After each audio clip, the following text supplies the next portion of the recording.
Hey guys, welcome back to another episode of The Takeoff. Today we have a very special guest. Not too sure if he's that special though. He's my good friend and colleague, Paddy McGrath. Well, it's good to have you on the show today, mate. Thanks. Only took you 4 years to ask me, but we're here. I know. Well, I mean, there was no guests lined up this week, so I had to do something. So today we're going to talk about the state of the market. So how are you seeing things in a minute, mate?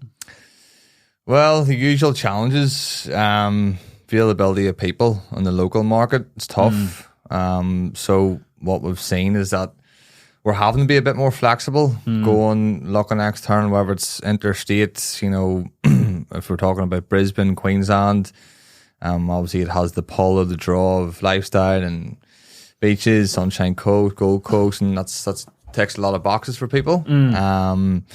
But I think what we're starting to see is companies being a wee bit more flexible to out-of-state experience and not maybe being too picky on that local market knowledge, you know, subcontractor, you know, supply chain experience. And I think that's going to have to continue, really. But yeah, it's the age-old demands of local experience and how do we counteract that, I suppose we're finding. It's interesting. So just give all the guests a bit of an understanding is that me and I call Pat Paddy because his name is Podrick, right? And in Ireland, everyone calls him Paddy. Yeah. So today we have Paddy on the Paddy, right? But to everyone in Australia, because you know when you say hello, this is Paddy from GEDON Executive Recruitment. Yeah, it's always quite difficult, isn't it? Brain melt. It's a brain melt. You know, trying to tell everyone how to spell your name. So I basically re-baptized you last year as Pat. Yeah, had a Kiwi baptism at the airport as soon as I landed. As soon as you landed, everything changed. You're now Patrick. Although we did toy with the John. Because my middle name is John. I don't get. You pulled the plug on it straight away. I don't know. Like John would have been too much. John too far removed. John works in accounts. He's not doing deals. Anyway, so just to give you a bit of an idea, me and Paddy worked together 3-4 years ago in Brisbane. That's where we met each other. And Paddy went back to Ireland during COVID. I moved back to New Zealand towards the end of COVID.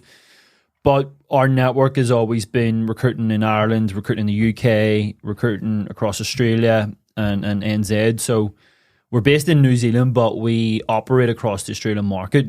So when we're talking about the market that we work in, it's predominantly Australia, and some big news maybe later in the podcast. But yeah, so when we're talking about what's going on in the market right now, we've done a bit of analysis last week. There was something like 4,000 estimator jobs across Australia, right? Now, that's a big part of what we do. Yeah. Pre-construction, estimating, cost planning, cost management. 4,000. It's insane. It's insane. So I always think about this, like, if our market is 1% of that, that's like, what, 40 jobs a month? 40 jobs, yeah. Just 1% of that. Only and that's estimators. Just estimating, you know? So the demand's huge, but what we're noticing right now is that we're working with institutional clients across Australia, across New Zealand.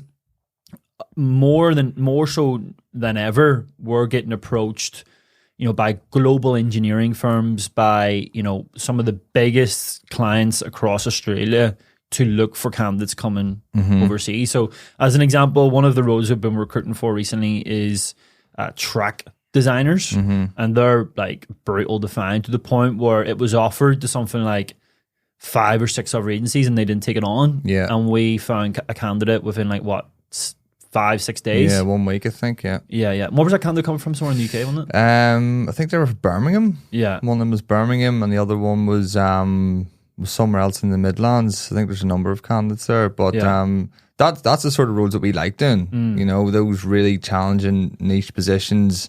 And it was great to hear that everyone turned it down too. So it's good to get that win. Apparently that was the best CV in 18 months. So that gives me the heebie-jeebies when I hear that. the good heebie-jeebies. Yeah. But we're talking about 4,000 estimating vacancies, where we're something like 1,500 to 2,000 quantity surveying. I don't know. Like the only way that I see this getting improved is if we start to look at cross transferring skill sets. So as an example, if we've got a QS who's doing infrastructure, we need to look at what that role is. From example, is it contract management, contract negotiation, value engineering, all of that, and looked at see if we can apply that into different areas. Yeah. If there's someone who's in residential is doing custom made homes, yes, it's completely different from someone who's doing, maybe civil infrastructure or building. But with some development, the core skills are still the same. Yeah. And we need to look overseas as well, and we need better processing times with immigration, all of that sort of stuff. How are you finding things at the minute? Yeah, well, I think we're starting to see a bit more flexibility with clients that we work with, especially. There's been a bit more fluidity with exact experience. So what we're starting to see is perhaps, contractors in particular looking at people that are coming from a lower tier, for example, or, if it's a high-rise project, maybe someone has done low to medium rise and how that can be adapted and molded. So there has been a bit more sort of feedback on that side of things. But you still face those typical challenges of, no, this is what we do, this is our niche, and this is the only people that we're looking at. Yeah. But it's really weird though, because like those clients will only look for the exact experience. Yeah. Isn't that correct? Yeah, it's like absolutely. And what you see then is just a bit of a merry-go-round of company to company. Okay, they've 2 years in this business. Okay, the like for like is business X, then they're Y 4 years later, and then options are running low, even lower. So I know we spoke with someone recently, and they'd be looking for someone for 6 months, and so it's we posed the question: can you go another 6 months without this person on board? Yeah. But where could someone be with the core skill set, the cost planning, and the cost management skill set?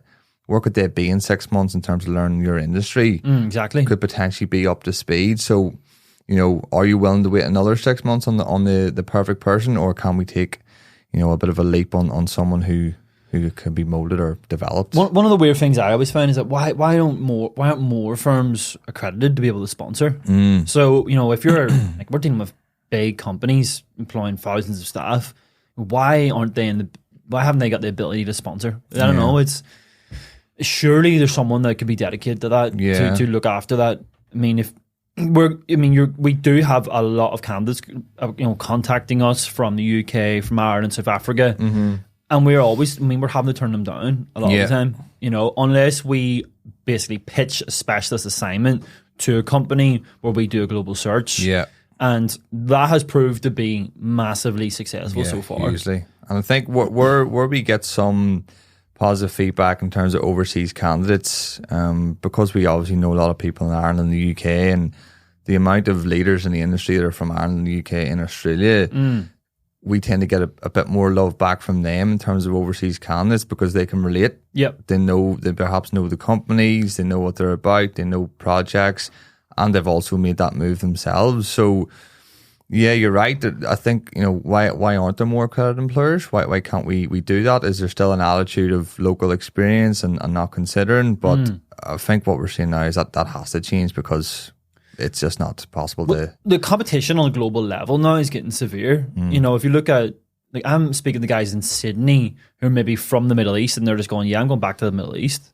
Yeah. But because like could be working on major projects in, Saudi Arabia. Yeah. And I'm going to maybe double or triple my salary and pay 5% tax. Yeah. Do you know what I mean? No, so like, true. I kind of wish I had done a few years out there in Saudi, like I know. Out in one of those mad, they look like retirement villages, like. I know. All modular builds, a big camp. But you're just running around aircon to aircon all day. 2% but imagine 5% tax. I know. That's insane. You can see where the draw is, and I think as well, is there a bit of a insular thought process of Australian businesses thinking, we have the biggest draw, when in actual fact, there's a lot of other things to consider now, especially in major infrastructure. What's happening in America at the moment, that's a big draw for people too, going to the States, obviously, from Europe and from Ireland and the UK, Middle East. The size and scale of projects are. What about China? Remember we were talking about China as well. Yeah, one of our clients we were working with at the minute had mentioned about the draw for this specific transit authority. The demand in China is off the scale. Yeah, and those guys are coming in on like 3-4 year fixed term contracts and going to like Macau and different like Beijing and stuff, and they're getting paid like insane money, danger money, like 400 G's and all. Yeah, the thing seems to be there though is that the immigration visa process seems to be a lot easier. It's because it's communist, and it's you think it's just something to look at. Maybe just change totally. Let's move away from all this Western philosophy stuff. Yeah. No, but I reckon there's definitely lots of things that we need to do to improve. But do you ever, you know what I hate though? The doom posts. Do you know what I mean? Like there's like people I'm thinking of that have a weekly doom post about how grim the industry is. But they're all probably making like 300 grand a year. I know. And they're complaining like. True. You know what I mean? But it's a challenging industry. Obviously this week we've had some bad news with regards to PBS. So PBS are probably like a tier 2. So I would call them like in the tiers there's tiers. So they're probably middle to sort of lower end tier 2 builder, doing a lot of sort of like the high rise mixed use type buildings. And obviously they've went into liquidation this week. So over the last 12 months we've had PBS, we've had Lansky in Queensland, we've had Condev. Condev, we've had ProBuild, and we've had Clough. And that's just, the tip of the iceberg. I think there's I read something recently that insolvencies have doubled in the last year. So that's essentially construction companies have been put into liquidation twice as much as what I have been the year before. So I don't know, like I kind of, it's a weird one because, you hear this term like profitless boom, and, you're getting big builders like there's Clough and ProBuild have went into liquidation. It's quite interesting because Clough do a lot of civil. So, I mean, you do always hear about builders, high rise builders, resi builders. I think Oracle was another one last year that was a residential builder that went into liquidation. But I mean, what's going on there? Like, I mean, it's a bit nuts. Yeah. Well, the PBS one was seemed to be seemingly out of nowhere. I spoke with someone that joined PBS in January of this year as a senior PM, and now unfortunately they're on their Todd looking for something else, as is everyone. But those people get snapped up so quick. If they're looking for a job next week, there must be something wrong with them. No, of course. What's it's just, I mean, I think about being a business owner though, and having built a business over 20-25 years, and then they always go so quickly though, don't they? I mean, they go from being like building these big projects and doing all this, and then all of a sudden they're just gone. I find that weird. I know. Like how quickly they can just get wrapped up. I know. How much of it though is completely, market symptomatic, or is that internal issues, cash flow? It's obviously hard to know exactly, but we have seen a bit of a trend, obviously, in the last 12, 24 months. If you look at what Condev, they do mostly high-rise. PBS, mostly high-rise. ProBuild, I've heard that they went under because of that job in Brazil, that one in the city. That Queen one Street. That's been sitting there for about 5 years. And then Lansky, I mean, I don't really know, but I read about Lansky owed 25 million. And there was one concreting company owed like 1.5 million. Imagine you were that concreting company, like. As the subcontractor? Yeah. As a subby. Like, so, but you do look and go, well, what are the sort of maybe red flag areas? It might be that high-rise stuff. We'd love to get someone on the podcast to talk about it. Obviously, why are high-rise builders, at more risk than someone who's maybe doing shop fit out or, civil infrastructure or something like that. I would assume my gut feeling would be you're going to have these developers are coming in, maybe from Singapore or overseas or whatever, and they're coming in and they can go around town because everyone wants to work.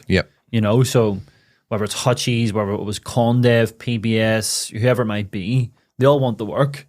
So there's all that hard dollar tendering stuff going on, the stuff that we recruit for. Yeah. And then from there, you're getting, it's difficult for them to actually, win projects profitably because everyone's just cutting their nose off. So I mean, with something we've talked about quite a lot in the podcast is, companies going in 0%. But where's the standards?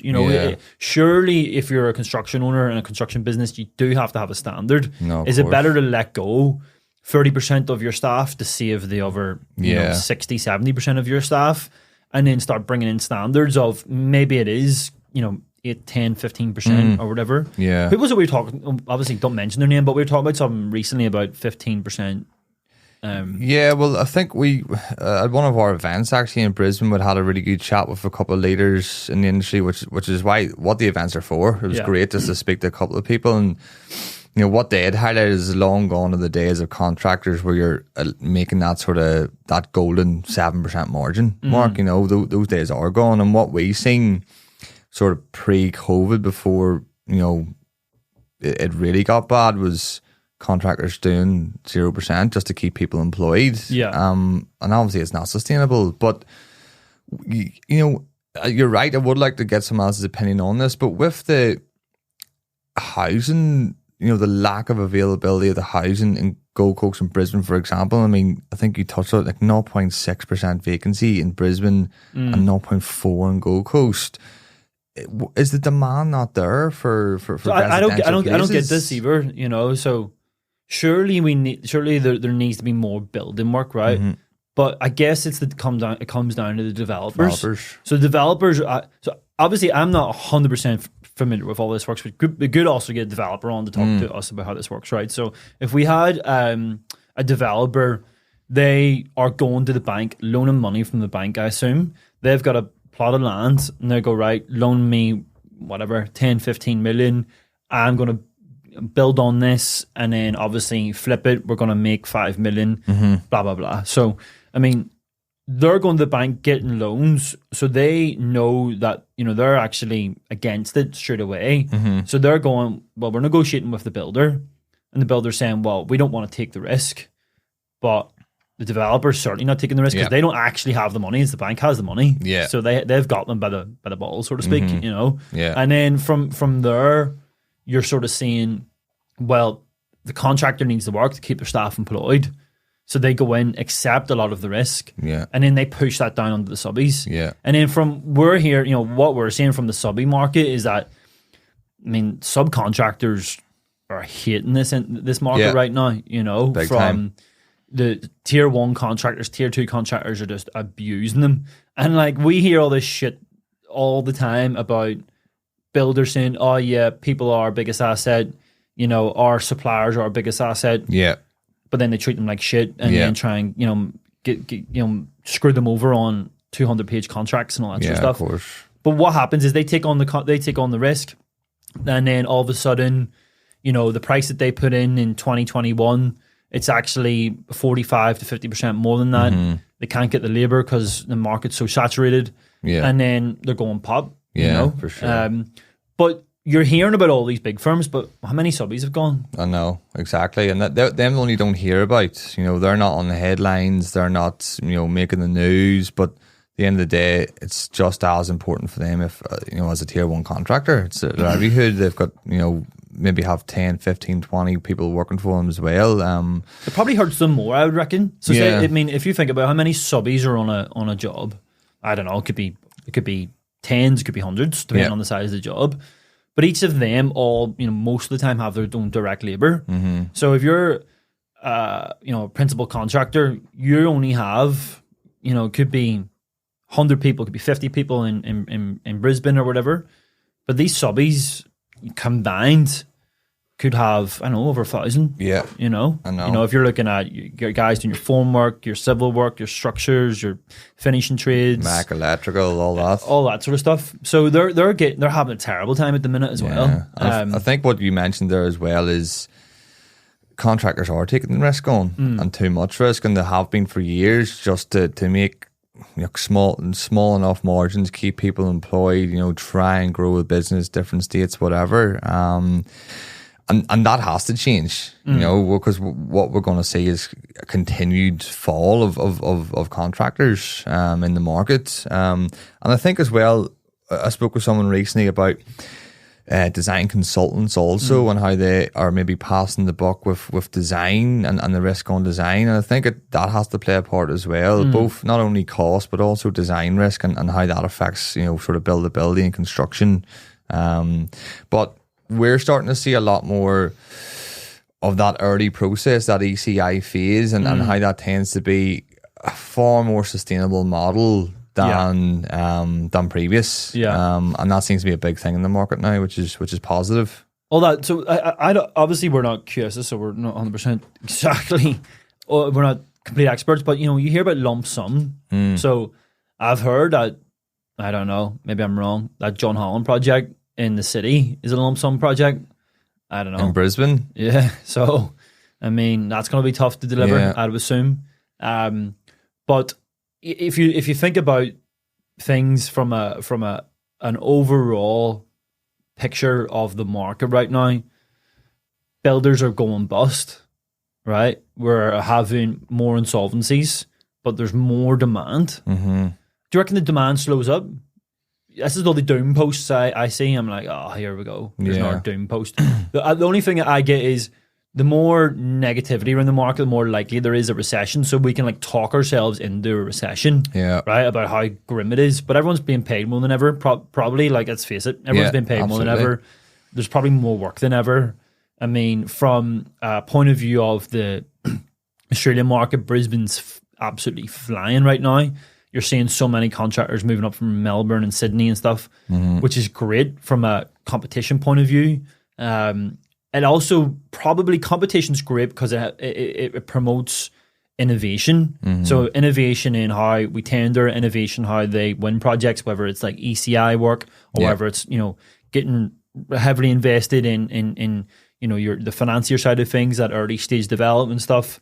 But also from a technology point of view, you know, like still a lot of builders are quite prehistoric and, you know, how they're software still using like Excel spreadsheets and stuff like that. Like we had a client call us through recently and they're like, yep, we want a senior estimator, but we're willing to back them. So if they want to do any stuff with regards to BIM, but also virtual reality. And you look at a company doing virtual, like maybe investing in virtual reality, that's pretty sexy. That's the stuff that people get excited about. Not, I've got an estimator job with another contractor. It's exactly the same as what you're doing. Do you want to go for it? That's not what people are jumping for now in the market, because they can get money. They can get money where they are if they want. But what else is making you move? And it is that forward thinking, you know, investment in people, technology, and also a bit of free reign to maybe, you know, have some ideas yourself. And that's what people are moving for now. Imagine like you're a senior estimator and you're winning projects because, you know, of the technology you're using from a virtual reality perspective. I mean, that's unreal. That's the sexy stuff. That's quality, like. That's what we want. Yeah, 100%. That, you know, there's going to be a full-on geeking out on that sort of stuff. Big time. Imagine you could price projects through VR. Yeah. Mental. I don't know. Like sitting in the office. But you're on the 75th floor. 100%. Love that. Measuring. we'll have Mark Zuckerberg to thank for that. So, on other big news this week is that GEDON and the business, we're moving into the US market. Yeah. So, congrats, Mick, on getting that going. Yeah. So it's been quite exciting sort of few months in terms of a strategic point of view. So, obviously, Potty, you've moved into doing a lot of what I've been doing. Yeah. So from estimating, quantity surveying side of things, you've been doing a lot of that. We've got Kane used to work with us, or not with us. Kane used to work at Hayes for a number of years. For his sins. For his sins, yeah. Who'd want to work at Hayes, that's for sure. But yeah, it was at Hayes for a few years. One of the top builders in there has come along to lead our design and planning team. So he's taken over like that design stuff that I was doing. You've been taking over the estimating, quantity surveying, some of that advisory stuff. Yeah. And that's sort of given me a bit more freedom to deal with more of that sort of senior level executive roles and also look at our expansion into the US. Yeah. It's been going well. It's obviously you have big footsteps to follow with your desk last year. It was a good year. But I think it's working really well with the different dynamic with Kane looking at specific positions, you looking at perhaps different markets and stuff. But obviously I haven't had too much to do with the US at the moment. It's been your baby you've been cradling and it's going good. But what is the plan? What's the vision for the States? So I think what I'm looking at the US is that we're based in New Zealand, so we're quite lucky from a time zone point of view. So we are 3 hours in front of Brisbane, 2 hours in front of Sydney. So for 6 months of the year, our core market is 2 hours behind us. Yeah. So what that means, we're on the market 2 hours earlier than everybody else. So you get messages and text messages and emails from us 2 hours earlier than everybody else. But then from there, on the US market, they're like 3 hours in front of us, but yesterday. Yeah. Which is, it's blowing my mind. All these 21 different hours that's for everyone. 21 hours behind. 21 hours. Yeah. I don't know why I described it that way. 3 hours in front yesterday. I don't know what that means. Yeah, I know. It's a riddle, mate. It's Friday. It's a Friday riddle. So from there, right, I have an ability to look at opportunities within the cost management pre-construction space in the US. Why I like the US is it's just always been something I've had a bit of affinity with. I was born on the 4th of July for a start. Yeah. So I've always had that weird thing that you're a West Coast guy, aren't you? Definitely West Coast. Like West Side is the best. Yeah. So from there, I've always had a bit of affinity with the US. My best friend lives in the US. I was there last year. But from a construction point of view, it's exciting. Yeah. They're like 10 years ahead of Australia. You're looking at, in New Zealand, we go, oh wow, they're doing $1 billion project. That's crazy. Yeah. There's like 2 or 3 in New Zealand as a whole. I think like Sydney has like $14 billion projects. 20 billion plus dollar projects at the minute. In Brizzy, there's like, I don't know, there's loads at the minute. Like they're all over the show. And then you've got all the mining stuff. You've got Melbourne. You've got all of that sort of stuff. But in the US, they literally have $70 billion US dollar transit schemes, which is infrastructure projects. So California Light Rail is $70 billion. What is it? My math isn't good enough. That's like over 100 million anyway. Yeah. Australian. Yeah, 100 billion. Yeah. So you go look at that and go, well, that's incredible. But from a technology point of view, what they're investing from semiconductor factories. So this shit excites me from like a Cold War perspective. You've got like Taiwan and China at a race with the US and who can build more microchips. Whoever has the more microchips basically wins this technology war. Yeah. So I was reading last night about Australia being really coy and from a defense perspective on China. Like they're expecting to get be at war with China in the next 5 years or something. Christ. I know. So I know. I'll be going back there, will we? Tool up, boys. But apparently it's all because of all this. I don't know. It's mental. But I'm not a geopolitical person, but there's so much stuff going on within that space. From they're all it's like an arms race, but it's like a technology race now. Yeah. So they're investing a semiconductor factory could be worth like $5 billion US. Yeah. And then what's happening is a lot of these QS and cost management firms are now looking at that and going, we need to get part of that. Yeah. So you have firms that are just purely specialist in data centers. Yeah. That's all that they do. I know. Right. So they've got a real niche and they've built an incredible business on it. But if you look at in the US market as well, they're so much more advanced from a pre-construction and estimating and cost estimating point of view.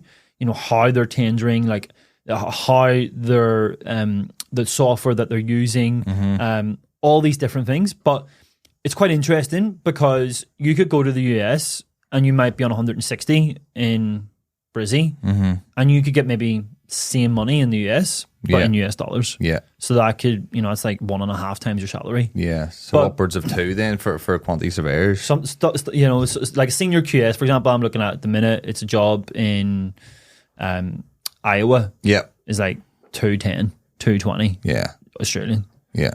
Which isn't on the market. It isn't available here. Of course. And we're just talking about the shortages in Australia. And now they've got challenges with their own people looking elsewhere. And the thing is, well, they've got this E3 visa. So that was, Trump and Scotty signed that.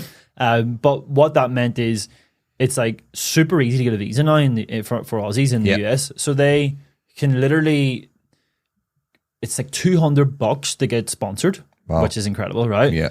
The only difficulty is trying to get your to get into the US embassy to go for your meeting to prove you're not a communist, right? So tough one. Tough one. Are you a communist? No. Tick this box. my best mate had to do it. He says it was so strange. He had to go to Asia though, didn't he? No, I was a candidate. Oh right, yes. Yeah, but weird questions like that's so old school, isn't it? Like, yeah, the questions are that easy, you'll struggle with them. You're surprised by them. But yeah, so you can get a visa fairly easy. But yeah, it's just waiting for that embassy. So you might get a cancellation in London, have to fly to London. You might get a cancellation in Singapore and have to fly to the US embassy in Singapore just to get it. Yeah. I think you could be waiting 6 months in Australia if you don't do that. Yeah. But anyway, from there, it's like super easy. You get sponsored. These companies are paying like relocation fees. Yeah. They'll pay your accommodation from when you get there. The difficulty is that you're hyper competitive in the cities like New York, hyper competitive in San Francisco. It's in the areas that that are maybe more unfamiliar, like Ohio, Dallas, Houston, Iowa, all these areas where people maybe just a bit unfamiliar. But still, if you're someone who's got a bit of ambition, if you're wanting something a bit of a change, something really, really interesting to consider. Yeah. But yeah, so I mean, for us, we've got opportunities currently in Phoenix, in Seattle, in Iowa, in a couple of other different cities as well. Yeah. And these are like cost management roles. So a traditional Aussie QS or UK QS would walk into those types of roles. But the difficulty is if you're a Brit or if you're Irish, it's far harder to get a visa. Yeah. Difficult. But if you're Aussie, it's easier to get a visa. Yeah. So it's funny for me because I'm obviously talking about the talent shortage in Australia, but it's not up to me. And you're taking everyone out. Well, I haven't taken anyone out yet. But if you think about it, like, it's not up to me. It's up to companies to go, well, how do we get better candidates coming in? And do you think the attraction for American companies is again due to the lack of availability of American talent? Is that what you're finding, or what's been the feedback? So America's 350 million people, right? So if you think about that from the perspective, you think it's just loads of people, but most of those people are based on the coastline. Yeah. So it's like New York, LA, San Fran, all across all across the coast. But it's in the center areas, what they call the flyover states. Yeah. Which is going to be that disrespectful, but the flyover states, that's where the vast majority of technology hubs are being built. Yeah. So they're being built in those areas because labor's cheaper. So, if you're building in New York, I mean, labor's really expensive, of course. Availability of space, I'm assuming, as well. Availability of space. So you're looking at like areas like New Mexico, Texas, Oregon, Utah. areas like that is where they're building these technology hubs. So it's also from a labor perspective, it's cheaper, but also from a power and electricity perspective, it's cheaper as well. Yeah. So each state has its own tax laws. Each state has its own like government and state laws and all that sort of stuff. So there's a lot of different factors to consider. You'll pay a lot more tax in LA than you would, for example, in Texas. So that's obviously, we're seeing all that stuff going on with like Joe Rogan, all the comedians and all moving out to Texas. So there's loads of things to consider, but there's definitely a shortage of cost and estimating talent without a doubt. So what they're big on is cost, estimating, change management, and project controls. Yeah. They're the really key areas we'd be recruiting for in the US. But yeah, it's massively underutilized because we're really looking at, if we've got jobs in Ohio or Oregon, realistically speaking, it's probably going to be someone relocating internally from the US. Yeah. That doesn't mind that. But what happens in the US, quite interesting, if you go out to those regional areas, so it's like maybe similar if you're in Aussie and you go to Mackay or Townsville. Yeah. you'll get promoted maybe twice as quick than you would do if you were in Brisbane. Yeah. Because you've done the hard yards. So if you're maybe on the equivalent of 160, 170 in, say San Francisco, you're probably going to be on, say, 190, 200 in one of those areas. Yeah. But also cost of living's far cheaper, and you're going to get promoted a lot quicker. You get that experience in as well. Yeah, and you get that old country bumpkin town mentality as well. You know, it's all dead safe and everyone says y'all. Yeah, howdy. Howdy, everybody. You know, jump on a horse, get to work. No yellow cabs there. No yellow cabs. Sadly, there's yellow cabs quite, I don't know, it's quite an affinity. Iconic, isn't it? Yeah, I don't know, New York style. Yeah. So really excited to start doing work in the US. But also, I mean, it's not from a perspective of where things are at.